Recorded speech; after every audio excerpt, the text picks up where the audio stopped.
नमस्कार, स्वागत है आपका हेलो किसान में। आपके साथ मैं हूं अंजू सिंह। हेलो किसान एक लाइव फोन इन कार्यक्रम है जिसमें हम खेती किसानी और पशुपालन से संबंधित तमाम विषय आप किसानों के लिए लेकर आते हैं, उनके बारे में आपको जागरूक करते हैं, जानकारी देते हैं, वैज्ञानिक विधि के बारे में बताते हैं और इसके साथ ही साथ कोशिश होती है हमारी कि ज़्यादा से ज़्यादा किसानों के सवालों को कार्यक्रम में हम शामिल कर सकें, यानी आपकी समस्याओं के, आपके सवालों के भी जवाब दिए जाए और इसमें हमारी मदद करते हैं विषय विशेषज्ञ। 2 टोल फ्री नंबर है आपके लिए जिसके माध्यम से आप हमें संपर्क कर सकते हैं। आइए सबसे पहले आपको बता दें कि आज का विषय क्या है जिस पर आज हम चर्चा करेंगे और साथ ही आपके सवाल लेंगे। तो नजर डालते हैं आज के विषय पर। सबसे पहला हमारा आज का विषय है किसान उत्पादक संगठन यानी एफपीओ और दूसरा आज का हमारा विषय रहेगा मोटे अनाज का खाद्य प्रसंस्करण।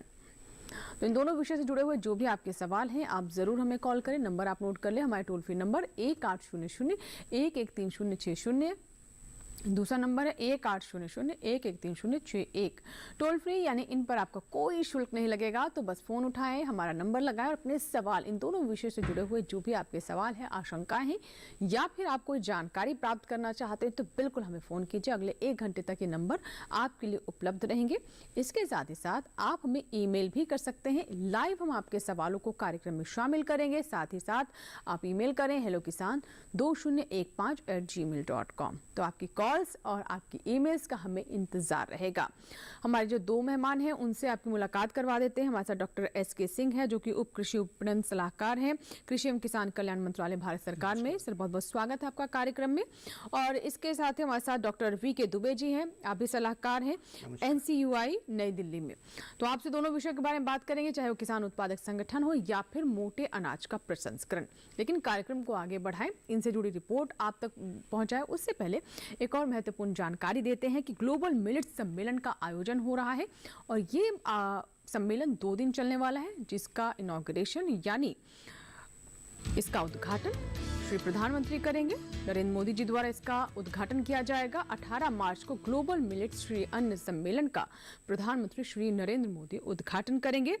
ये एक वैश्विक सम्मेलन होगा जिसमें मिलेट से जुड़े हुए महत्वपूर्ण मुद्दों पर विचार विमर्श होगा और विदेशों से भी हमारे देश प्रतिनिधि पहुंचेंगे जो कि इस सम्मेलन का हिस्सा बनेंगे। मकसद ये है कि किसानों को एक वैश्विक बाजार मिले और हमारा देश जहां पर मिलेट्स यानी श्री अन्न मोटे अनाज का सबसे ज्यादा उत्पादन होता है वो एक ग्लोबल हब बने और इसी दिशा में कई महत्वपूर्ण कार्य इस सम्मेलन में किए जाएंगे ताकि अंतर्राष्ट्रीय स्तर पर हमारी जो एक शक्ति है, हमारी जो खासियत है मिलेट्स को लेकर, जो इसका पोषण है, इसकी ख्याति दूर दूर तक पहुंचे और हमारा देश अपने आप को एक ग्लोबल हब स्थापित करने में कामयाब हो।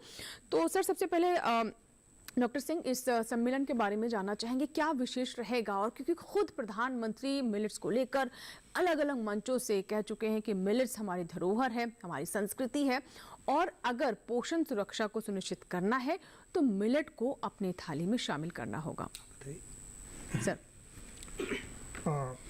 जैसा आपने बताया कि इसका कल हमारे माननीय प्रधानमंत्री जी उद्घाटन करने वाले हैं।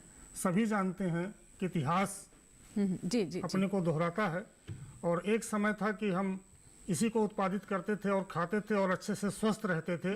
आज समय के साथ बदलाव हुआ और धान गेहूं वगैरह आया, लेकिन अब फिर समय आ गया है कि अपने स्वास्थ्य की चिंता करना है और इसके लिए एक बाजार ढूंढना है, चाहे वो घर का बाजार हो, डोमेस्टिक मार्केट हो, चाहे विदेशों में बाजार हो।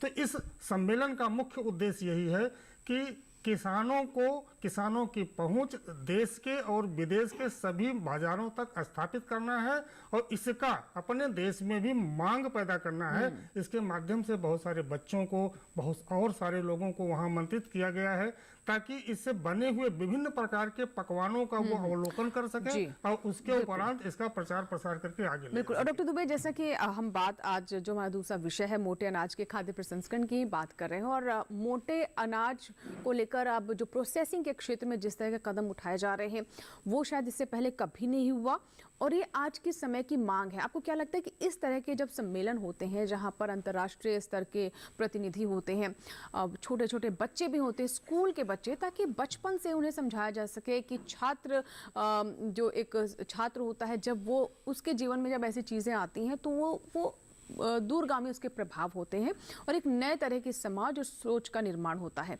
तो इस तरह के सम्मेलन कितने महत्वपूर्ण साबित हो सकते हैं? बहुत बहुत ये माकूल विषय है, क्योंकि लोगों को ये जानकारी अभी नहीं है कि इनकी जो पोषक तत्व की मूल है, इसमें जो कैल्शियम, मैग्नीशियम, फास्फोरस, फाइबर्स, जो बहुत सारे विटामिन जो पाए जाते हैं, लोगों को इसकी जानकारी नहीं है, जबकि वो लोग इसको चाहते कि मैं खाने के लिए हूँ।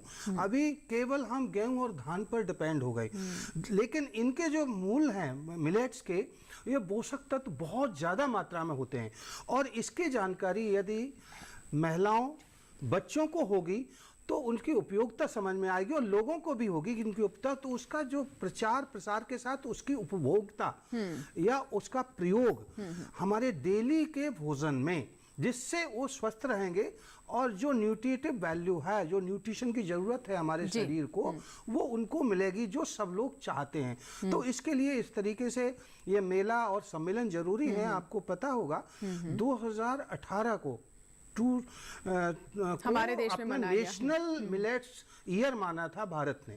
उसके बाद हमारे प्रधानमंत्री जी ने विदेशी सम्मेलन में जाके इसको इंटरनेशनल मिलेट्स ईयर के प्रस्ताव रखा और 72 यानी 72 देशों ने खुश होकर के कि इसकी वाकई में जरूरत है, उसको पास किया। और ये 2023 इसीलिए ये मिलेट्स इंटरनेशनल ईयर घोषित किया गया।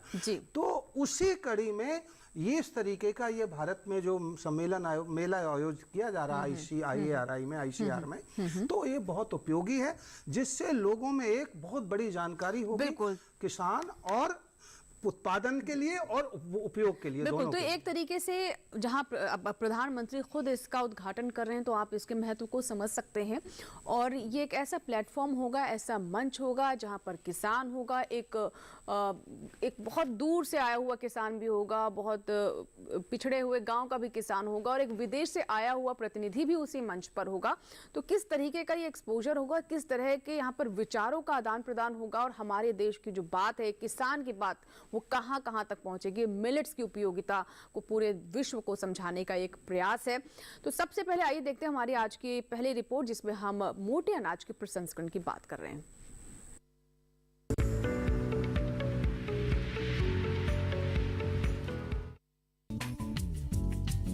मोटे अनाज, जिन्हें अब श्री अन्न भी कह सकते हैं, ये जलवायु और वातावरण से लड़कर तैयार होने वाली ऐसी फसलें हैं जिनमें भरपूर पोषण समाया हुआ है।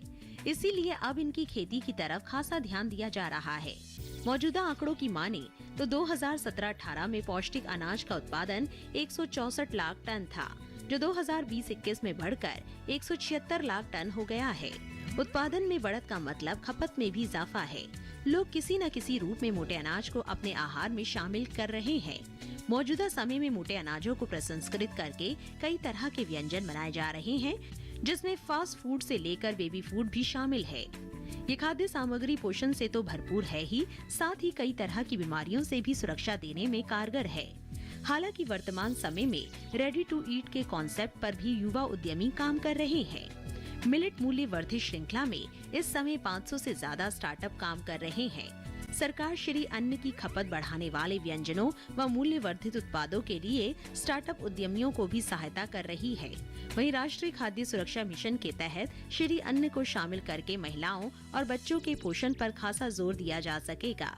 इतना ही नहीं, कुछ राज्य तो मिड डे मील में मोटे अनाज को शामिल कर स्कूली बच्चों की सेहत में सुधार का सकारात्मक प्रयास कर रहे हैं।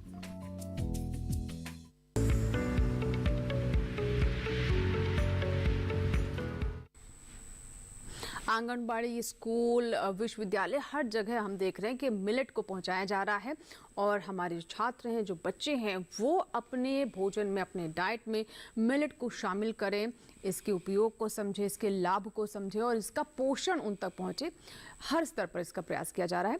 और आज का जो हमारा दूसरा विषय है वो उस पर बात कर लेते हैं, यानी किसान उत्पादक संगठन।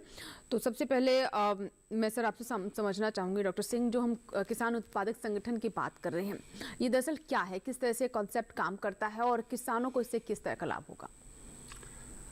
हम सभी जानते हैं कि किसानों की जोत धीरे धीरे कम होती चली जा रही है। आज 86% से ज़्यादा किसान ऐसे हैं जो छोटे और मझोले हैं। अगर उनका औसत देखा जाए तो 0.6 हेक्टेयर के आसपास है। तो होता क्या है कि वो वैज्ञानिक तकनीक भी इस पर प्रयोग नहीं कर सकते हैं।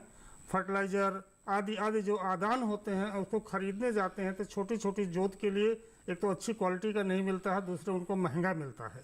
अपनी छोटी छोटी उपज लेकर किस बाजार में जाएं? फिर होता क्या है कि जो बिचौलिए होते हैं, जो ऐसे खरीदार होते हैं जो उनको अच्छा दाम नहीं आते हैं, उनके घर से आकर को खरीद ले आते हैं। तो जब इनका एक समूह बना दिया जाए, ये सहकार के सिद्धांत पर बना हुआ है, जब इन छोटे छोटे किसानों का एक समूह बना दिया जाए और इनके लिए एक बिजनेस का मॉडल दे दिया जाए कि इस उपज को ऐसे ऐसे उत्पादित किया जाएगा, इन फर्टिलाइजर को ऐसे डाला जाएगा, सारी तकनीक बताते हुए फिर अपने उपज को किनको और कैसे बेचा जाए, इस पर विशेष जोर दिया गया है कि ताकि उनको अपनी उपज का अच्छा मूल्य मिल जाए। तो सैद्धांतिक तौर पर इस सिद्धांत पर यह FPO बिल्कुल बिल्कुल। और जैसे कि आपने भी बताया सर कि हमारे देश में जो ज़्यादातर किसान हैं वो सीमांत किसान हैं, मझोले किसान हैं, जिनकी 2 हेक्टेयर से भी कम की जोत है, उसका आकार बहुत छोटा है। और ऐसे में जब हम बात करते हैं नई तकनीक की, नए अच्छे बीजों की, तो उनकी लागत इससे बढ़ जाती है, वहाँ तक उसका वो लाभ नहीं उठा पाते। लेकिन जब वो संगठित होंगे FPO के माध्यम से, जब उन तक ये तकनीक पहुँचेगी तो उसकी कॉस्ट भी नहीं उतनी होगी, कॉस्ट इफेक्टिव होगा, लाभ भी उससे ज़्यादा होगा और लागत भी घटेगी। और सही मायने में जो आज के दौर की वैज्ञानिक विधि से खेती है वो हर छोटा किसान उसे प्राप्त कर पाएगा। और भी बहुत सारे इसके लाभ हैं, आइए देखते हैं इस रिपोर्ट में।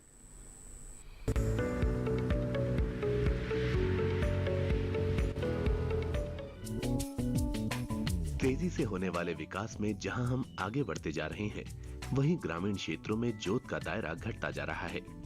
वर्तमान में छोटे और सीमांत किसानों की संख्या करीब 86% है। ऐसे में जब ये किसान अकेले खेती करके अपनी उपज को बाजार में ले जाते हैं तो उन्हें इसका ना तो वाजिब दाम मिल पाता है और ना ही किसी आपदा की स्थिति में समुचित सहायता। ऐसी परिस्थिति से बचने के लिए किसान समूह बनाए जाते हैं, जिन्हें किसान उत्पादक संगठन या FPO कहा जाता है। इसका दायरा बढ़ाने के लिए केंद्र सरकार ने हाल ही में 10,000 FPO बनाने की योजना शुरू की है, जिससे ज्यादा से ज्यादा किसानों को फायदा मिल सके। किसान उत्पादक संगठन यानी FPO किसानों का एक ऐसा समूह होता है जो फसल उत्पादन के साथ साथ कृषि से जुड़ी तमाम व्यावसायिक गतिविधियां चलाता है। इसमें FPO के माध्यम से किसान आसानी से अपनी फसल बेच सकते हैं। कृषि उपकरण के साथ साथ खाद, बीज और उर्वरक उचित दाम में मिलते हैं। प्रसंस्करण, भंडारण, परिवहन जैसी मदों में होने वाले खर्चों से किसानों को बचत होती है। FPO मूल्य संवर्धन के लिए छटाई, ग्रेडिंग, पैकिंग, प्राथमिक प्रसंस्करण जैसी गतिविधियां शुरू कर सकता है। FPO के गठन से ग्रीन हाउस, कृषि मशीनीकरण, शीत भंडारण, कृषि प्रसंस्करण जैसी कटाई पूर्व और कटाई बाद के संसाधनों के उपयोग में सुविधा मिलती है। FPO आदान भंडारों, कस्टम केंद्रों को शुरू कर अपनी व्यवसायिक गतिविधियों को बढ़ा सकते हैं। इस समय लघु कृषक कृषि व्यापार संघ और राष्ट्रीय कृषि एवं ग्रामीण विकास बैंक देश में किसान उत्पादक संगठनों के गठन और उनको बढ़ावा देने के लिए कार्य कर रहे हैं।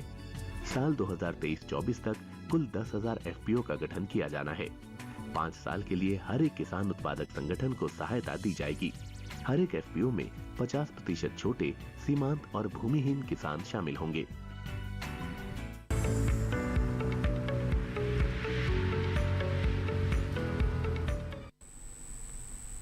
तो अभी आपने रिपोर्ट देखी जिसमें हमने आपको विस्तार से FPO के बारे में बताया, कैसे इससे उन्हें वित्तीय लाभ हो सकता है, नई तकनीक किसानों तक पहुंच सकती है, नए बीज, खाद, सभी चीज़ें ज़्यादा आसानी से, ज़्यादा सुगम तरीके से छोटे से छोटे किसान तक FPO के माध्यम से पहुंचाई जा सकती है। और ये एक नए तरह की व्यवस्था है जिसमें कोशिश यही है कि किसानों तक लाभ पहुंचे।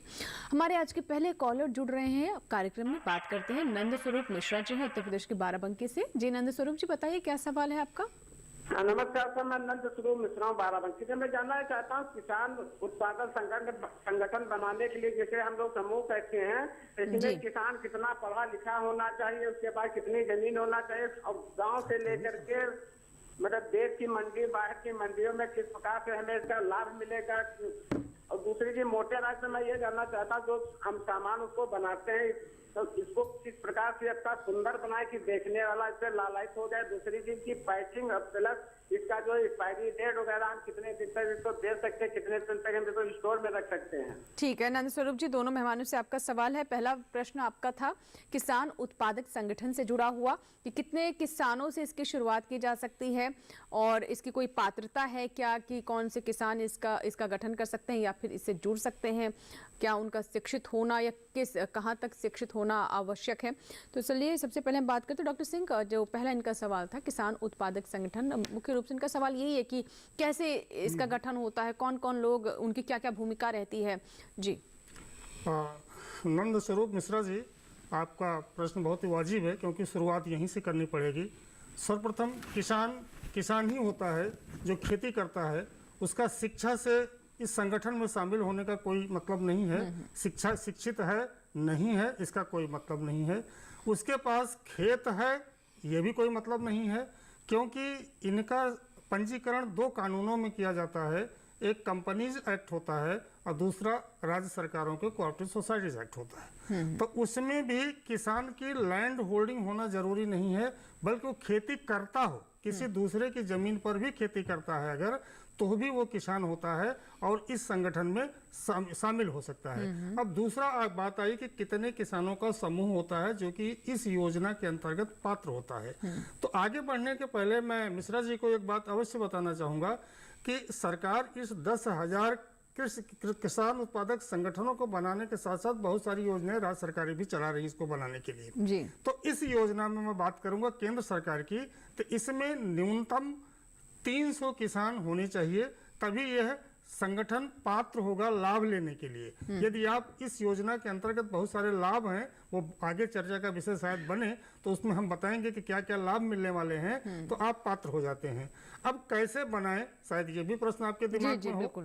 तो आपको बनाने के लिए सर्वप्रथम करना क्या पड़ेगा कि भारत सरकार ने एक इसमें प्रोफेशनल व्यावसायिक एजेंसी स्थापित करा हुआ है जिसको हम लोग CBBO कहते हैं। तो वो CBBO SFAC के वेबसाइट पर इम्पैनल्ड है, उनसे आप संपर्क करें। या सबसे अच्छी बात तो ये है कि आप जिस जहाँ के रहने वाले हो, चूँकि हर ब्लॉक पर एक FPO बनना है, तो उस वहाँ जा कर के नाबार्ड के जो DDM होते हैं, जिला विकास प्रबंधक होते हैं, उनसे संपर्क स्थापित कर लेंगे तो आपको पता चल जाएगा। और उसमें आपको बनाने में आपका कोई योगदान नहीं है, सारा योगदान CBBO का है, वही किसानों को भी एकत्रित करेगा। CBBO जो आप बता रहे एक तरीके से प्रतिनिधि है सरकार की तरफ से हैंड होल्डिंग के लिए किसानों के। बिल्कुल बिल्कुल जी। सर कुछ डॉक्टर दुबे आप भी कुछ कहना चाहते हैं? हाँ, अभी आपका देखिए प्रश्न ये था, जैसा सिंह साहब ने बताया कि ये 2 एक्ट में रजिस्टर्ड हो सकता है। एक तो कंपनी एक्ट जो 1956 का था, अब 2013 संशोधन हुआ। दूसरा कोऑपरेटिव एक्ट में भी रजिस्टर्ड हो सकता है। कोऑपरेटिव एक्ट में जो स्टेट कोऑपरेटिव एक्ट है उसमें भी हो सकता है, और जो केंद्र का मल्टी स्टेट कोऑपरेटिव एक्ट उसमें भी रजिस्टर्ड हो सकता है। और इसके लिए जैसा आपको बताया कि SFAC हैंड होल्डिंग करेगी, आपको मदद करेगा।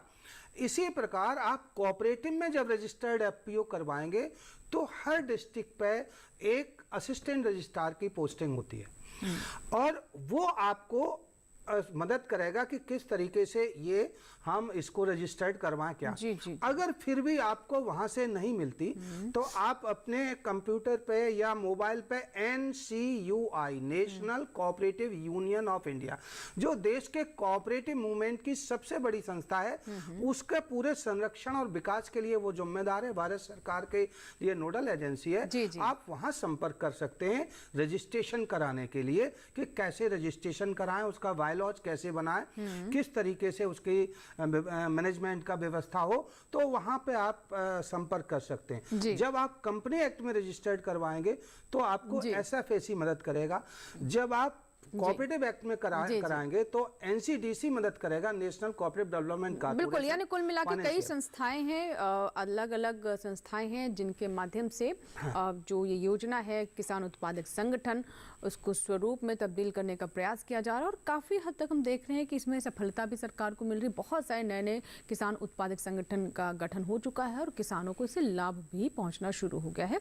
फिलहाल यहाँ लेंगे एक छोटा सा ब्रेक, कहीं मत जाइएगा।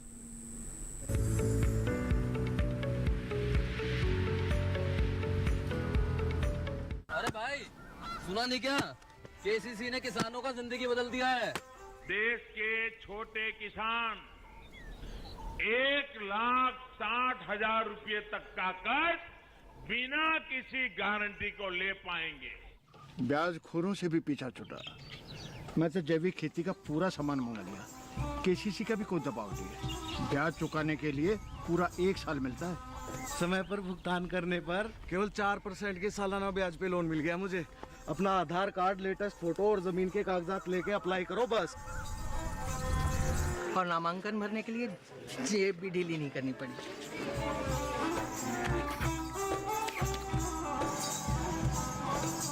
चाचा, उधार चुकाने के 24 घंटे के बाद उतने ही पैसे वापस निकाल सकते हैं। केसीसी ने किसानों की जिंदगी वाकई बदल दी है। तो आप भी किसान क्रेडिट कार्ड अपनाएं और सहजता से ऋण पाएं।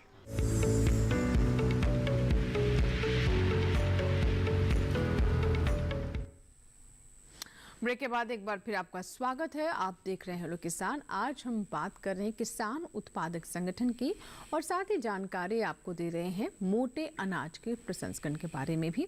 तो आइए एक बार फिर से चर्चा की शुरुआत करते हैं। अगर आप अभी हमारे साथ जुड़ रहे हैं तो अगर फिर से आपको बता दें कि इन दोनों ही विषयों से जुड़े हुए अगर आपके कोई भी सवाल हैं तो आप ज़रूर हमारे टोल फ्री नंबर्स पर कॉल करें। नंबर आप टेलीविजन स्क्रीन पर देख सकते हैं और साथ ही साथ आप में ईमेल भी कर सकते हैं। ईमेल पता भी स्क्रीन पर फ्लैश हो रहा है।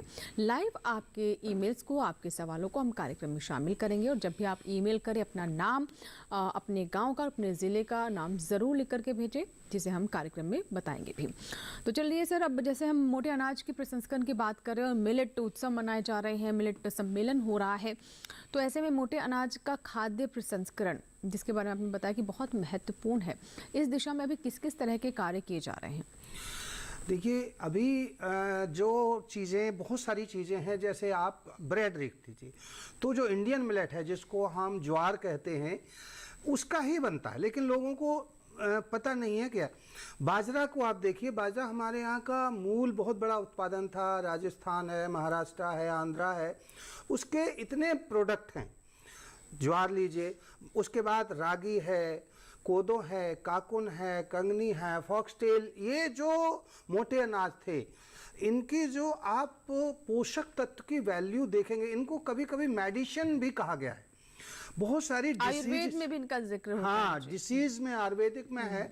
डिसीज में बहुत सारी डिसीजेज हैं, जिसको आप शुगर कहें, मोटापा है, आपके किडनी का है, हार्ट का प्रॉब्लम है, ब्रेन का है, बहुत सारे मेडिसिन में आपका इसका इनका उपयोग है। तो इनको हम मेडिसिन भी कहते हैं, लेकिन लोगों को पता नहीं था। एक तो ये बात है। दूसरा, अभी हमारा जो एनवायरनमेंट बदला, उसके लिए भी हमें जरूरी हो गया कि क्लाइमेट चेंज हो रहा है, जलवायु परिवर्तन। हाँ, हमें जलवायु परिवर्तन का है। दूसरा, हमारा जो इसमें हमारा ऑर्गेनिक है, ये सारे जो हमारे प्रोडक्ट हैं, चाहे ये मोटे अनाज, इनमें जो केमिकल फर्टिलाइजर की बहुत कम जरूरत पड़ती है। दूसरी, टेम्परेचर के लिए टॉलरेंट है, कम हो या ज़्यादा हो। जैसे हमारा जलवायु परिवर्तन हुआ है, बहुत सारा टेम्परेचर बढ़ा है, और चूंकि ऑर्गेनिक प्रोडक्ट की भी बहुत ज़रूरत है। देश में आप देखिए, केमिकल फर्टिलाइजर के कारण ऑर्गेनिक जो प्रोडक्शन की बात कही जा रही है। हमारे प्रधानमंत्री ने अभी 3 मल्टी स्टेट भी खोली, उसमें एक ऑर्गेनिक है और एक उसमें एक्सपोर्ट है और एक सीड के लिए। तो उसमें एक ऑर्गेनिक प्रोडक्शन के लिए सर्टिफिकेशन के लिए खुला है, इसीलिए कि हमारे स्वास्थ्य का ध्यान रहे। तो स्वास्थ्य के लिए ऑर्गेनिक मिले, और अगर ये मिलेट्स मिले तो दोनों में सोने पे सुहागा, जिसको हम कहते हैं कि एक तो ऑर्गेनिक भी मिला, कम अपने आप ही न्यूट्रिशन, इसमें केमिकल डाले जाते हैं, और हमारा इनकी न्यूट्रिटिव वैल्यू। दूसरे, जैसे गेहूं में आप ग्लूटेन होता है, इनमें सब में ग्लूटेन बहुत कम होता है या होता ही नहीं, जो हानिकारक है। चावल में भी स्टार्च बहुत हाई होता है, तो इसलिए इनको, और ग्लाइसेमिक इंडेक्स भी इनका लो होता है। हाँ, इनका देखिए, रागी में जितने भी है तो कैल्शियम बहुत हाई होता है। मैग्नीशियम, जैसे बाजरा है, बाजरा में आपका विटामिन B12 वगैरह होता है, जिसको हम जानते नहीं। बहुत सारे जोड़ों में दर्द होता है, जो आपको जो है मोटापा कम करते हैं, वो करते हैं। बिल्कुल, आपने इसके बहुत सारे पोषक गुणों के बारे में प्रोडक्ट के आप देखिए कि प्रोडक्ट इसके बिस्कुट से लेकर के ऊडल से, जिसको हम नूडल कहते हैं, अब वो ऊडल्स आप करिए, बच्चों को अगर वही प्रोडक्ट दिए जाएं, बिस्कुट है, दलिया है, उसके जो खिचड़ी है, उसका जो आटे में मिला करके खा सकते हैं, जैसे दूसरा आटे में मिला करके खा सकते मल्टीग्रेन एक तरह से। हैं। इतने प्रोडक्ट मार्केट में आ गए हैं। आपका पिज्जा है, पिज्जा भी इनका सबका बनाया जाता है। तो केवल इसका बन रहा है, लेकिन लोगों तक उसकी जानकारी नहीं है और लोग उसको न्यूट्रिटिव वैल्यू उसकी नहीं जान सकते, जो मांगे जाके दुकान पर या होटल में कि हमें ये चाहिए। तो बस इसका प्रचार प्रसार होने की जरूरत है। और उससे सबसे बड़ी बात है कि इससे किसानों की आय भी बढ़ेगी, क्योंकि जो हमारा जो उसमें इनपुट लगते हैं, जो कॉस्ट ऑफ प्रोडक्शन होगी, केमिकल फर्टिलाइजर कम लगेंगे, उसके जो हमारे इरिगेशन कम होगी, पानी वाटर का कम होगा, तो एक तो जो हमारा नेट प्रॉफिट है फार्मर्स का वो बढ़ेगा और उसके लोगों का स्वास्थ्य भी बढ़ेगा। और आप देखते हैं मार्केट में इतने हैं प्रोडक्ट इसके, लेकिन लोगों को जानकारी ना होने के कारण उसको नहीं ले पा रहे हैं। अब इसमें समस्या ये आती है कि आखिर में इसको करें कैसे। तो करने के लिए ये है कि आपके दो साधन हैं। आपको सिंगल अकेला कोई उत्पादन की यूनिट लगाएं या ग्रुप में लगाएं। तो क्योंकि अकेले लगाएंगे तो उसमें बहुत ज़्यादा आपको लागत लगानी पड़ती, किसान भाइयों को अकेले वो नहीं कर सकते। अगर वही ग्रुप एक्टिविटीज करें, जैसे एफपीओ बना के, कोऑपरेटिव सोसाइटी बना के, तो एक उत्पादन होगा, नई टेक्नोलॉजी की मशीनें वो लगा पाएंगे, नए टेक्निकल जो है उसमें एम्प्लॉय कर सकते हैं। तो इसको एक प्रोफेशनल वे में चलाना पड़ेगा। बिल्कुल। और देखिए अभी हम टीवी पर दिखा भी रहे हैं, टेलीविजन स्क्रीन पर तस्वीरें दिखा रहे हैं, जिसमें आप देखिए कुकीज हैं, रेडी टू ईट, कई सारे प्रोडक्ट्स हैं जो कि मिलेट्स के मिले बने हुए हैं। यानी अब जो पहले एक सोच रहती थी या फिर दुविधा रहती, समस्या रहती थी कि इन्हें खाएं कैसे, इन्हें पकाएं कैसे, इन्हें बनाएं कैसे, वो फूड प्रोसेसिंग से संभव हो पा रहा है। बहुत आसानी से आप मिलेट्स को अपने भोजन में शामिल कर सकते हैं, स्नैक के तौर पर भी बहुत सारे विकल्प हैं। और सर एक अभी मेरे पास ईमेल आया है और ये एफपीओ से जुड़ा हुआ एक सवाल है। पहले हम ईमेल शामिल कर लेते हैं। विकास सिंह है जिन्होंने हमें ईमेल भेजा है और बेगूसराय से ये हमारे दर्शक हैं। इनका कहना है कि एफपीओ के गठन के लिए ब्लॉक का चयन किसी क्रम के आधार पर किया जाता है या फिर ये ओपन टू ऑल है? डॉक्टर सिंह, जो ब्लॉक का चयन किया जाता है वहाँ पर एक जिला स्तरीय कमेटी है जिसके डिस्ट्रिक्ट मजिस्ट्रेट चेयरमैन होते हैं और नाबार्ड के डीडीएम और वहाँ के जो जिला स्तरीय अधिकारी होते हैं वो भी सदस्य होते हैं। वो मीटिंग करके तय करते हैं और उसके बाद उस ब्लॉक का तय होने के बाद जो क्लस्टर पता चलता है उस क्लस्टर को वो अनुमोदित कर देते हैं। यही प्रक्रिया है। मैं थोड़ा सा इसमें जोड़ूंगा। क्लस्टर का मतलब अभी ये देश में ये चल रहा है कि किस जगह पर, किस डिस्ट्रिक्ट में कौन सा उत्पादन ज़्यादा होता है, किस काम के लिए वो डिस्ट्रिक्ट अलॉट करेंगे कि जिससे किसानों को भी फायदा हो और उस लोगों को जो उत्पादन के लिए रॉ मटेरियल भी मिले, जो अगर यूनिट लगाएंगे। तो इसी हिसाब से पूरे देश को चयन किया जा रहा है कि किस डिस्ट्रिक्ट के लिए, किस फसल के लिए, किस उस काम के लिए वो जो है करेंगे। तो वो जल्दी ही उसके एफपीओ के लिए रजिस्ट्रेशन के लिए उसको जल्दी प्रक्रिया शुरू हो जाती है और जल्दी हो जाता है। जी सर, एक कॉलर हैं गोपाल जी हैं जिन्होंने हमें कॉल किया है। पहले उनका हम सवाल ले लेते हैं, फिर चर्चा को आगे बढ़ाते हैं। हेलो, माफ कीजिएगा, जयपाल जी हमारे साथ फोन लाइन पर। जयपाल जी स्वागत है हेलो किसान में, बताइए क्या सवाल है आपका? मोटे अनाज के बारे में जानकारी चाह रहे थे। जी, मोटे अनाज के बारे में, बाजरा के बारे में क्या जानना चाहते हैं मोटे अनाज के बारे में आप? हेलो, जानकारी चाह रहे थे जी, जानकारी सर उसमें क्या उत्पादन होगा? बात नहीं समझ में। बाजरे के बारे में जानना चाहते हैं, बाजरे की प्रोसेसिंग कैसे करें, उसके क्या उत्पाद बन सकते हैं, यही सवाल है आपका? चलिए, बाजरे के बारे में जानना चाहते हैं कि इसकी प्रोसेसिंग क्या हो, कैसे हो सकती है और किस किस तरह के उत्पाद इसे बनाया जा सकता है। देखिए, प्रोसेसिंग का मतलब ये है कि जिस स्वरूप में कोई चीज़ होती है उसमें थोड़ा सा बदलाव कर दें। आप अगर फैक्ट्री नहीं लगा सकते तो आप 1-2 किलो के आटा के 250-250 ग्राम के उनके आटा के पैकेट बना करके अगर मार्केट में उतारेंगे, लेकिन उसकी एक आइडेंटिटी होनी चाहिए। मैं हर वक्त किसानों से ये निवेदन करता रहता हूँ कि जब तक उसकी कोई पहचान नहीं होगी, यानी कोई उसका ब्रांड Branding नहीं नहीं होगा, होगी, जी। है ना। और ब्रांड आप अकेले नहीं कर सकते। अगर एफपीओ होगा, कॉर्पोरेट सोसाइटी होगी तो अपने में ब्रांड हो जाएगा, कंपनी प्राइवेट होती है तो अपने में ब्रांड होती। तो आपको सबसे पहले ये करना है कि एक ग्रुप, जो भी काम करेंगे ग्रुप बना के करना है। अकेले करेंगे फेल होने के चांसेस ज्यादा। आप एफपीओ बना लीजिए, आप कॉर्पोरेट सोसाइटी, अगर ये भी नहीं बना सकते तो आप सेल्फ हेल्प ग्रुप बना लीजिए और उस सेल्फ हेल्प ग्रुप की आइडेंटिटी करके प्रिंट करा के और तरीके से आप उसके पैकेट बना सकते हैं, आटे के पैकेट बना सकते हैं बड़े शहरों में।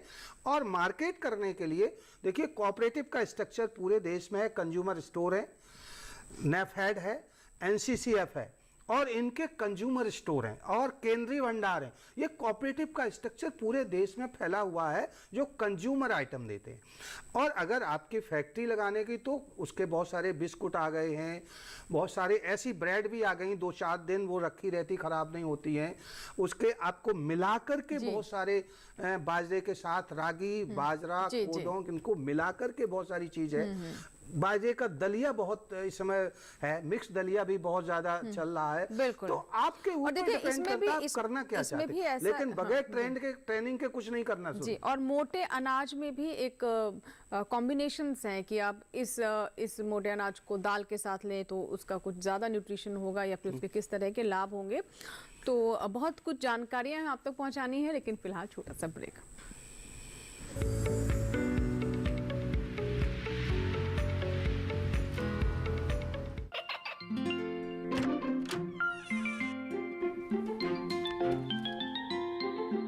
ये क्या हो रहा है?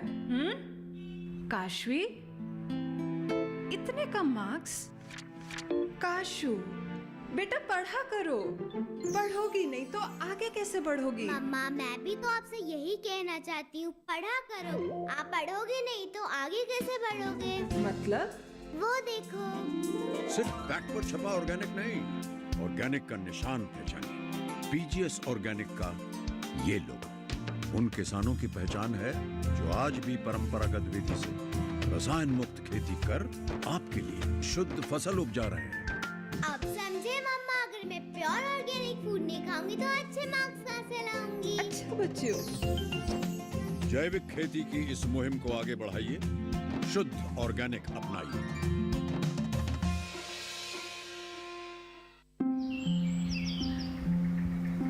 अरे अरे अरे क्या कर रहा है?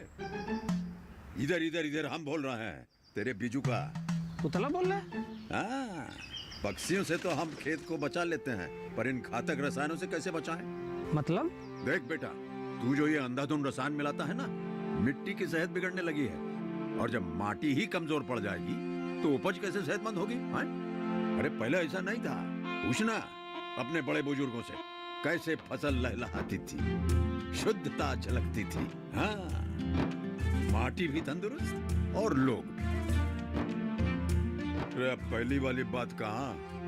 पर अब तो सभी डाले हैं। सब नहीं, आज भी लाखों जागरूक किसान परंपरागत विधि से फसल उगा रहे हैं। खर्चा कम और उपज की कीमत भी बेहतर पा रहे हैं। ठीक है भाई, मैं भी आज से जैविक खेती शुरू करूंगा। माटी से प्रेम की परंपरा है परंपरागत खेती।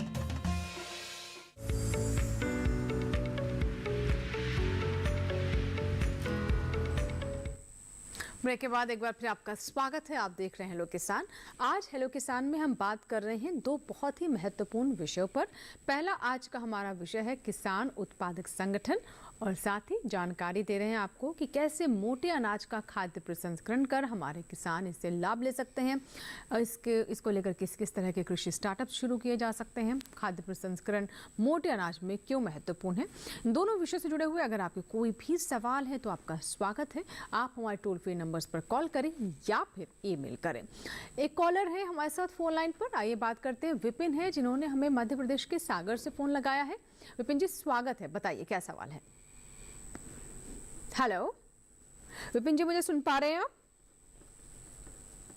हेलो कि किसान उत्पादक संगठन मोटे अनाजों को खाद्य प्रसंस्करण को कैसे आगे बढ़ा सकता है? अगर हम इसमें जुड़ना भी अच्छा चाहें, सवाल जुड़ जाते हैं तो मोटे अनाज का प्रसंस्करण के लिए हम इसमें कैसे पहल कर सकते हैं? विपिन जी, बहुत ही अच्छा सवाल है आपका, और थोड़ा मुझे लगता है सर ने इस पर थोड़ा सा बताया भी था, लेकिन अब क्योंकि आपका सवाल ही आ गया तो हम इससे और विस्तार से समझ लेते हैं। तो सबसे पहले डॉक्टर सिंह, आपसे ही सवाल कि मोटे अनाज के उत्पादन प्रसंस्करण के लिए एफपीओ किस तरीके से काम कर सकते हैं, एफपीओ किसमें क्या भूमिका हो सकते हैं? विपिन जी को हम बताना चाहेंगे कि इस योजना में भारत सरकार ने उत्पाद स्पेसिफिक एफपीओ भी बनाने का कार्यक्रम चला रहा है। जनरल एफपीओ के साथ साथ मिलेट्स के एफपीओ, जो आप मोटे अनाज की बात कर रहे हैं, श्री अन्न की बात कर रहे हैं, उनका भी एफपीओ बनाना है।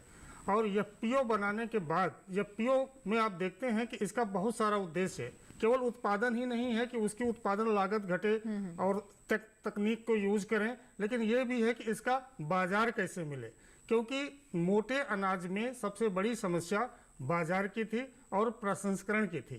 तो आप जब कई किसानों का समूह बना लेते हैं, एक कृषि उत्पादन संगठन बना लेते हैं, तो आप इसके प्रोसेसिंग के लिए मशीन स्थापित कर सकती है, क्योंकि इस योजना के अंतर्गत 2 करोड़ तक का लोन भी ले सकते हैं। और इस लोन लेने के लिए आपको किसी प्रकार की गारंटी लेना, किसी प्रकार का कोलेटरल वगैरह लेने की जरूरत नहीं है। सरकार ने खुद ही व्यवस्था करी है क्रेडिट गारंटी फंड के माध्यम से कि आप 1.5 करोड़ रुपया आपका यहीं से गारंटी सरकार ले लेगी। तो आप इस तरीके से फूड प्रोसेसिंग की इकाई लगा करके आप स्थापित कर सके। और मशीन वगैरह के बारे में मेरी समझ से दुबे अच्छा बताएंगे। जी सर, आप डॉक्टर दुबे। ये जो प्रसंस्करण के लिए मशीन की बात होती है कि आखिर में मशीनीकरण कैसे हो, किस तरीके से नई जो उत्पादन है, तो आपको एक तरीके से एक नया उत्पादन इकाई लगाना है। अब उसके लिए आपको पूरा ये टेक्निकल विषय होता है, तकनीकी होता है कि कौन सी मशीन हमें लेनी है, कहाँ से लेनी है, और उसके लिए अगर वो रिपेयर की जरूरत पड़ी, खराब हुई, तो आपको कहाँ से मिला था। पूरा एक इसका प्रोजेक्ट बनता है कि आपको कहाँ से किस तरीके से ये मिलेगी, कॉस्ट क्या होगी। तो इस प्रोजेक्ट के माध्यम से आप हमारा एक निवेदन स्वीकार करें कि पहले आप इसका प्रशिक्षण जरूर ले लें। जो भी आप उत्पादन इकाई लगाना चाहें या जो भी आप काम करना चाहें, उसका पहले आप एक ट्रेनिंग ले लें। आपका ट्रेनिंग के लिए आपकी स्किल ट्रेनिंग सेंटर बहुत सारे हैं, और नहीं तो हैदराबाद में मिलेट्स का एक इंस्टीट्यूट है, वहाँ से ट्रेनिंग आपको मिल सकती है। तो आप प्रशिक्षण ले लें। उसके बाद इसके जो प्रोसेसिंग की प्लांट है या उत्पादन के लिए प्रोसेसिंग उत्पादन करना चाहें, उसको आप करें। जी बिल्कुल। तो अगर आपके कोई भी सवाल हैं आज के दोनों विषय से जुड़े हुए, ज़रूर हमें आप कॉल करें, ईमेल करें, आपके ईमेल्स का भी हमें इंतज़ार रहता है। और सर, जैसे कि हम किसान उत्पादक संगठन के बारे में बात कर रहे हैं, तो आपने बताया कि किस तरीके से इसका गठन हो सकता है और वित्तीय जो एक पक्ष रहता है, अब उसके बारे में बताया कि ये कैसे कार्य करेगा, जो इसमें डे टू डे खर्चे होंगे उसका वहन कौन करेगा, ये सब चीज़ें कैसे इसमें होंगी। हाँ, अच्छा प्रश्न है, क्योंकि ये पीओ बनाने का कार्य बहुत पहले से चल रहा है, कोई नई योजना नहीं है। लेकिन जब उसका अध्ययन किया गया तो उसमें कुछ बड़ी समस्याएं थी। एक तो किसी प्रोफेशनल एजेंसी द्वारा उनको हैंड होल्ड करना, उनको तकनीकी ज्ञान उपलब्ध कराना, उनको वित्तीय व्यवस्था करना या पीओ को, और तीसरी जो सबसे विकट व्यवस्था थी कि उनको किस प्रकार से मार्केट से जोड़ा जाए। तो 3 चीज़ों को लेकर इसको आगे बढ़ा गया। तो इसमें देखा गया कि क्या क्या चाहिए। तो इसमें एक जो है उसको संचालन करने के लिए, क्योंकि बनने के बाद वो बंद हो जाते थे, जी। इसमें 18 लाख रुपए का प्रति एफपीओ व्यवस्था की गई है। अब 18 लाख में क्या क्या शामिल है, इसमें आपको 18 लाख मतलब साल भर के लिए, 3 साल के लिए? 18 लाख 3 साल के लिए, 3 साल के लिए मैनेजमेंट कास्ट हम बोलते हैं, 3 साल के लिए ये है। और मतलब 6 लाख 1 साल के लिए। और इसमें क्या क्या चीज मिलेगा एक एफपीओ को, इसमें आप चाहें तो चाहें क्या, रजिस्ट्रेशन के लिए 40,000 रुपया आपको व्यवस्था की गई है, या आप चाहे जिस कंपनीज एक्ट में या कोऑपरेटिव सोसाइटीज एक्ट में तो बहुत कम ही लगता है, लेकिन 40 एक अधिकतम है। आप इसमें एक सीईओ रख सकते हैं। सीईओ जो है सबसे महत्वपूर्ण होता है किसी कंपनी को, किसी बिजनेस को, किसी मतलब टॉप सोसाइटी को एग्जीक्यूटिव जो जो एग्जीक्यूटिव होते हैं, तो उनके लिए भी इसमें व्यवस्था की गई है। 25,000 रुपया पर मंथ के, प्रति माह के हिसाब से उनको सैलरी मिलेगी। एक आप अकाउंटेंट भी रख सकते हैं एफपीओ में, ये सब 3 साल के लिए हैं, उनको 10,000 के हिसाब से आपको सैलरी मिलेगी। आपको एक ऑफिस खोलने की जरूरत पड़ सकती है, आपको 4,000 रुपया महीना, चूंकि ग्रामीण क्षेत्र में ऑफिस होंगे ऐसा माना जाता है, इसलिए 4,000 रुपया पर्याप्त धनराशि प्रस्तावित की गई है कि आप 4,000 रुपया उसके लिए भी ले सकते हैं।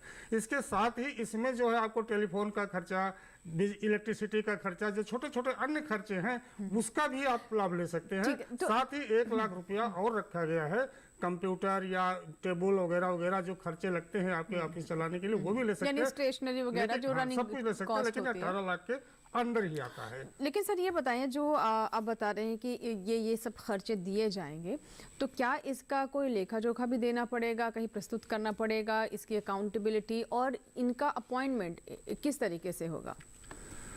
अब एक एक बात करते हैं। अब अपॉइंटमेंट जैसे सीईओ है या अकाउंटेंट है, विशेष करके सीईओ एक महत्वपूर्ण कड़ी है, उसका अपॉइंटमेंट के लिए जो बोर्ड ऑफ डायरेक्टर्स है उनको अधिकृत किया गया है कि वही इनका अपॉइंटमेंट करेंगे। मैं किसान भाइयों को और जो एफपीओ बनाए होंगे मैं उनको उनके संज्ञान में डालना चाहता हूं कि कहीं कहीं ऐसा सुनने में आया है कि सीबीवीओ जो कि एक प्रोफेशनल एजेंसी है जिनका कार्य केवल तकनीकी तौर पर आपको हैंड होल्ड करना है, उससे ज़्यादा कुछ नहीं है, वो आपके सीईओ का अपॉइंटमेंट नहीं करेंगे।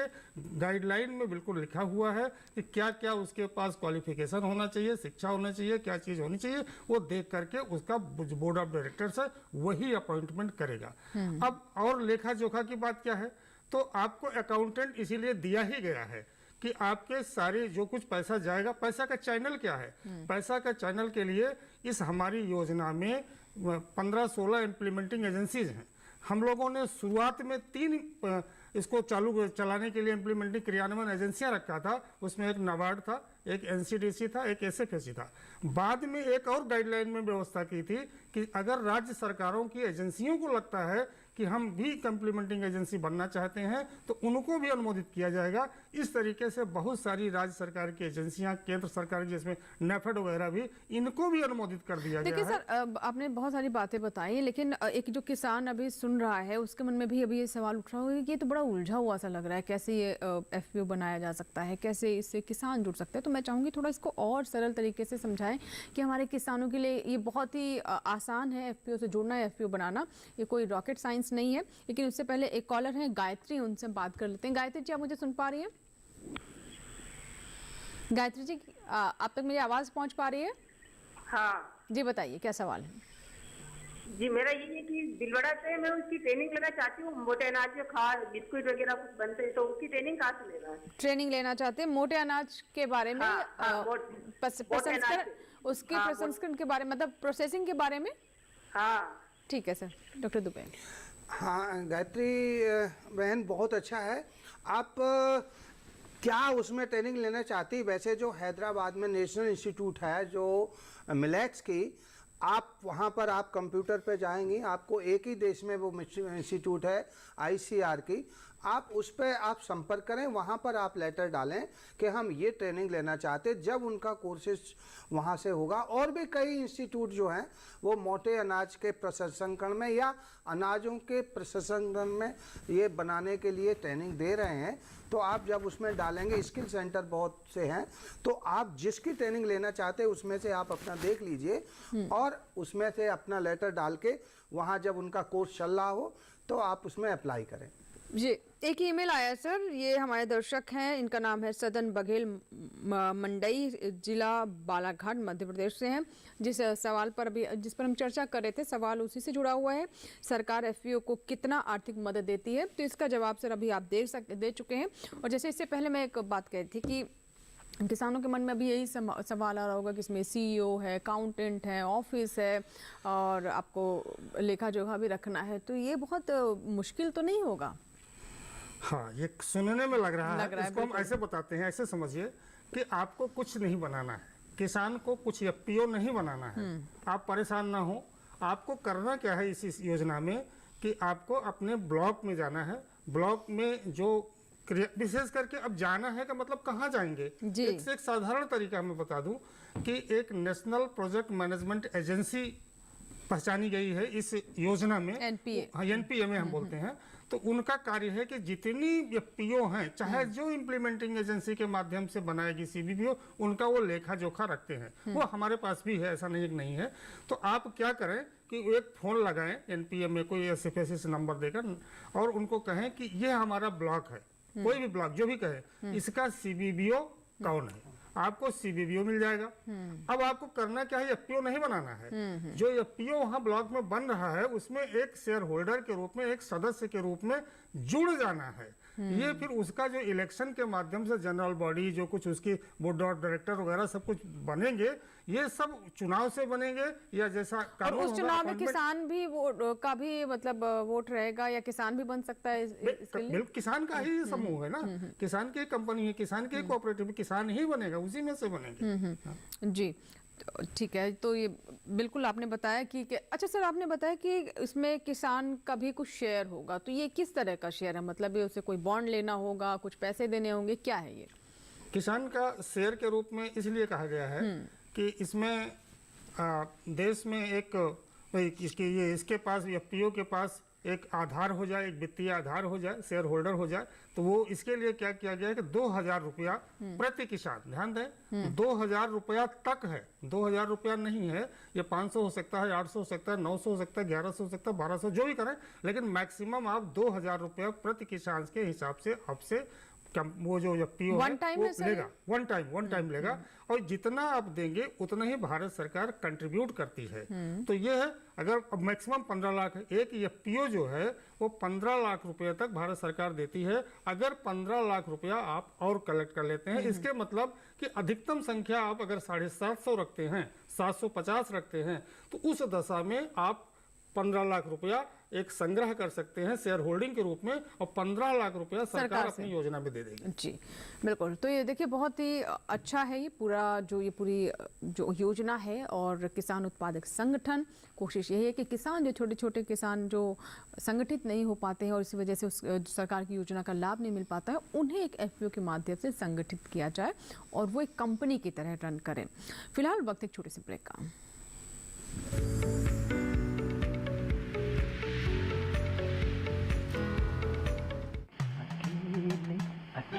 अरे वाह भैया, अकेले अकेले। अरे तू भी ले, पर खाएगा कैसे? मैं ऑर्गेनिक खेती की बात कर रहा रे बेटे। अकेले अकेले खेती कब तक करेगा? मतलब गांव में 20-25 किसानों का समूह बना के पंजीकरण करवा ले, फिर सरकारी ट्रेनिंग भी मिलेगी और मुफ्त जैविक बीज खाद भी। फिर पीजीएस ऑर्गेनिक की सरकारी मोहर के साथ तेरी उपज आकर्षक पैक में पहुंचेगी बड़े बाजार तक। अच्छा? हाँ। अरे भाई, कहाँ चल दिया? सबको साथ लाने, आमदनी बढ़ाने। तो किसान भाई समझ गए ना? साथ मिलकर ऑर्गेनिक खेती कीजिए, अपनी परंपरा को आगे बढ़ाइए, ज्यादा मुनाफा कमाइए। माटी से प्रेम की परंपरा है परंपरागत खेती।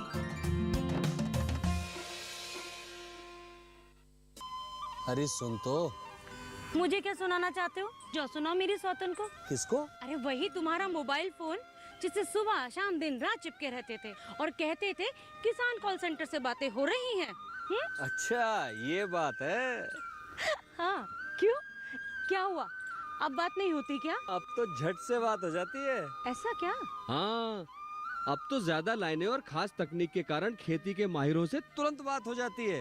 और अगर कभी लाइन व्यस्त हो तो अपनी समस्या फोन पर रिकॉर्ड करा दो, वहाँ से फोन आ जाता है और समस्या की हल का मैसेज भी आ जाता है।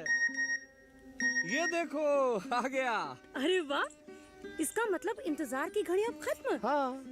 तभी मैं सोचूं कि आजकल मुझ पर इतना प्यार क्यों आ रहा है। कृषि संबंधी समस्याओं का अपनी भाषा में तुरंत हल पाने के लिए पूरे भारत में किसी भी फोन से हेल्पलाइन नंबर पर संपर्क करें। किसानों का दोस्त किसान कॉल सेंटर।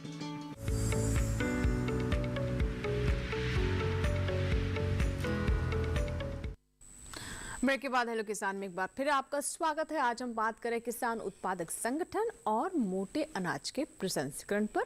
दोनों ही विषय से जुड़े हुए कोई भी आपके सवाल हैं, कोई जानकारी आप प्राप्त करना चाहते हैं तो हमारे टोल फ्री नंबर्स पर कॉल करें, स्क्रीन पर आप देख रहे हैं, या फिर हमें आप ईमेल करें। और ऐसा ही एक ईमेल हमारे पास आया है जो कि जुड़ा हुआ है हमारे आज के जो पहले विषय से, यानी किसान उत्पादक संगठन। तो सवाल क्या है वो ले लेते हैं। और ये जो हमारे दर्शक हैं ये देवेंद्र सिंह राजपूत हैं जिन्होंने दौसा राजस्थान से सवाल भेजा है।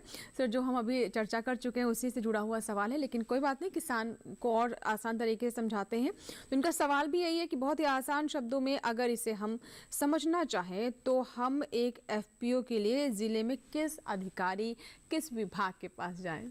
तो इस पर हम चर्चा कर चुके हैं, लेकिन फिर भी एक बार सवाल आया तो थोड़ा और सरल तरीके से समझा दें। ये इनका प्रश्न बहुत लाजिमी है। ये हमको ऑफिस में बैठे हुए बहुत सारे टेलीफोन भी आते हैं कि हम किससे संपर्क करें। बिल्कुल सही बात है।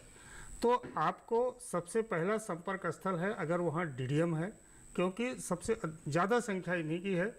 एसएफएसी का फील्ड लेवल पर कोई एग्जिस्टेंस ज़्यादा नहीं है, तो आप इनके डीडीएम से पता करेंगे तो वो कम से कम इतना तो आपको बता ही देंगे कि इतने में से किस ब्लॉक में एफपीओ बना हुआ है या बन रहा है। जी जी। किसान भाई को मैं यहाँ जरूर बताना चाहूँगा, उनको एफपीओ बनाना जैसा कुछ नहीं है। पहले से बने हुए एफपीओ में उसमें एक सदस्य के रूप में जुड़ जाना है। इसमें 300 न्यूनतम संख्या है किसानों की। ये है 700, 800, 1000, 2000, जितना भी चाहे, जितने बड़े होते जाएगी संख्या उतना ही उसको अच्छा सर, ये भी है कि जितना बड़ा एफपीओ होगा उसमें उतना ही वित्तीय लाभ होगा किसानों को, मतलब वो जो एक रनिंग कॉस्ट है वो घट जाएगी। नेचुरली बिल्कुल। अगर जितना साइज में होगा, मैनेजेबल साइज में होगा तो उतना ही वो ज्यादा लाभकारी होगा, उसमें अच्छी चीजें की जा सकेंगी। ठीक है सर, एक हमारा ये खाद्य प्रसंस्करण से जुड़ा हुआ ईमेल आया है। संदीप बांगड़ है जिन्होंने हरदा से हमें ये ईमेल किया है और ये जानना चाहते हैं कि मोटे अनाज से बिस्किट बनाने के लिए अगर वो इकाई स्थापित करना चाहते हैं तो इसके लिए वो कहाँ संपर्क करें, इसके लिए क्या लोन की व्यवस्था है। खासतौर पर अगर मैं इसे एक स्टार्टअप की तरह देखती हूँ कि अगर वो प्रोसेसिंग का स्टार्टअप शुरू करना चाहते हैं जिसमें वो बिस्किट बनाना चाहते हैं मोटे अनाज के लिए, तो कहाँ जाएं और कहाँ से लोन लें। हाँ, तो इस तरीके से देखिए, ये कंपनी एक्ट में रजिस्टर्ड होगा स्टार्टअप के लिए, और ये कंपनी एक्ट में रजिस्टर्ड होकर आप जिला विकास अधिकारी से करिए। इसमें 15 लाख जो स्टार्टअप के लिए है, जो पहले से गवर्नमेंट ने निर्धारित किया हुआ है, 15 लाख तक रुपया आपको इसमें स्टार्टअप के लिए मिल सकता है। और इसमें जो जिला विकास अधिकारी है उसके पास आप संपर्क करें, वो आपका इसका प्रोजेक्ट बनवाएंगे। प्रोजेक्ट बनवाने के बाद और आपको ये आगे के लिए गाइड करेंगे, जो भी आपको जिस उसमें प्रोसेसिंग में आप ये जो है स्टार्टअप स्टार्ट करना चाह रहे हैं। जी सर, अब क्योंकि कार्यक्रम को समाप्त करने का समय है, डॉक्टर सिंह जो हम एफपीओ की बात करें इससे जुड़ी कुछ और जानकारी आप हमारे दर्शकों को देना चाहेंगे। हाँ बिल्कुल, मैं 2-3 चीज़ जरूर कहना चाहूँगा, क्योंकि यहाँ हमेशा एक संदेह की स्थिति रहती है एफपीओ बनाना है। जी जी, बार बार सवाल भी यही आ रहा है कि एफपीओ बनाना है, क्या करें। हाँ। यही लोग कहते भी रहते हैं कि एफपीओ बनाने जैसा नहीं है। आप बने हुए एफपीओ में जाकर एक सदस्य के रूप में सम्मिलित हो जाइए और जितने लाभ हैं उसके वो आपको भी मिलने शुरू हो जाएंगे। एफपीओ को जितने लाभ दिए जाते हैं इस योजना के अंतर्गत सारे मिलने शुरू हो जाएंगे। इतना ही नहीं, और कई सारी योजनाओं को इससे सर जोड़ा जा रहा है। कई सारी योजनाओं का लाभ कैसे लें, चाहे वो केंद्र की हो चाहे राज्य की हो, आपको मिलने लगेगा। और लोन वगैरह लेने की बड़ी दिक्कत होती है, वो समस्या आपको हल हो जाएगी। वहाँ आपको कहीं भटकना नहीं पड़ेगा। और अपना माल बेचने के लिए आजकल बहुत सारी कंपनियां ढूंढती रहती, कहाँ मिलेगा। आपको एक लिंकेज मिल जाएगा उनके साथ, वो आपके माल को आपके घर से खरीद के ले आएंगी। आपका विपणन हो जाएगा, आसानी से बिक जाएगा ऊंचे दामों पर, मंडियां नहीं ले जाना पड़ेगा।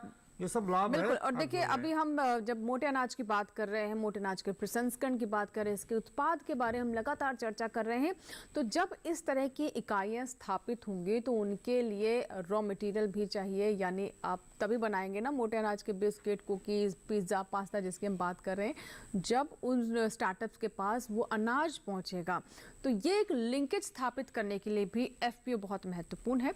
और जैसा कि हमने कार्यक्रम की शुरुआत में भी आपको बताया कि ग्लोबल मिलेट सम्मेलन का भी आयोजन किया जा रहा है और इसका भी मकसद यही है कि मिलेट्स को लेकर, उसके उपभोग को लेकर और साथ ही इसके उत्पादन को और इससे बने उत्पादों को किसानों के माध्यम से और स्टार्टअप के माध्यम से जन जन तक पहुंचाया जाए, ताकि इसके महत्व को समझें और इसके पोषक गुणों को हम अपने जीवन में अपने सेहत के लिए इस्तेमाल कर सकें। बहुत बहुत शुक्रिया सर आप दोनों मेहमानों का, आप स्टूडियो में आए और इतनी महत्वपूर्ण जानकारी दी, चाहे किसान उत्पादक संगठन के बारे में बात करें या फिर मोटे अनाज के प्रसंस्करण की। बहुत बहुत धन्यवाद। आपका भी बहुत बहुत। और इसी के साथ ही आज के हेलो किसान में फिलहाल इतना ही, लेकिन हमारा कल का विषय क्या है डालते हैं उस पर नजर। अगला हमारा विषय है औषधीय पौधों की खेती और साथ ही अंगूर की छटाई पूर्व समसामयिक कार्य। इससे जुड़े हुए जो भी आपके प्रश्न हैं आप हमें वो ईमेल कर सकते हैं। हमारा ईमेल आईडी एक बार फिर से नोट कर लें अगर आपने नहीं नोट किया है तो hellokisan2015@gmail.com। आप सोशल मीडिया के माध्यम से भी हमें संपर्क कर सकते हैं। हम सभी सोशल मीडिया प्लेटफॉर्म्स पर आपके लिए उपस्थित हैं, चाहे वो फेसबुक हो, इंस्टाग्राम हो या ट्विटर। आप हमारा आईडी देखिए, हमें फॉलो करें और मैसेंजर के माध्यम से या फिर वॉल पर अपने सवाल हम तक पहुँचाएँ।